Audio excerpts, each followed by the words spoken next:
Shalom, friends. As we enter the holiday of Chanukah, I wanted to share with you a brief thought to take with us into the days ahead.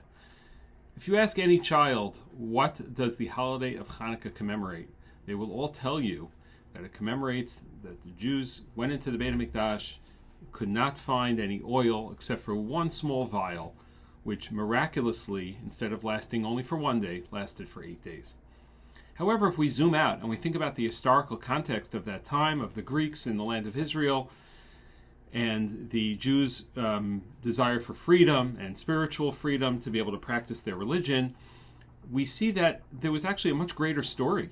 And actually the victory of the small band of Hashmonaim, of Maccabees, against this mighty Greek army was actually the more significant and eventful historical event of what happened on Chanukah, which impacted, as the Rambam says, brought back Jewish sovereignty for another 200 years until the Romans came into power and allowed them to practice their Judaism freely. So why is it that the focus of children and of everything that we do, the whole holiday of Chanukah, is about lighting the candles? It's all about this small miracle of the oil.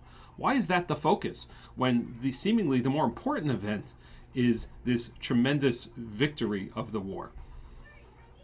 Rav Rimon provides an answer which I find fascinating that I want to share with you. Rav Rimon suggests that perhaps, yes, the victory of the war was the more significant historical event, but one may think that that victory was just a natural event, was just because they had a better strategy perhaps, or there were some coincidental things which led them to be victorious.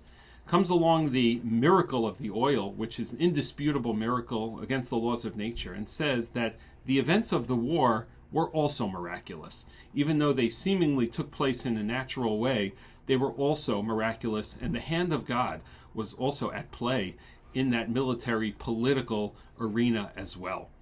In fact, says Rav Rimon, even more than that, the miracle of the oil also reflects and shows that the victory of the war was not an end in and of itself. Judaism does not celebrate necessarily military might and military victory, but really the military victory was really a means to something else. It was a means to be able to light the menorah afterwards. It was a means to be able to live in a society with Jewish values and mitzvot.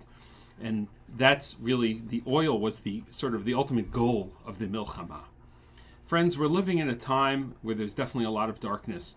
However, we've also seen many, many sparks of bright lights. We've seen tremendous strength coming from the Jewish people, both military and spiritual strength, and tremendous unity. Here at school, Hillel Torah, our theme this year is Hineni. What a perfect theme. The question we're asking ourselves and our students, what could we do? What each of us needs to ask, what can I do to add my piece of light, to add a little bit from my candle to this greater light of the Jewish people?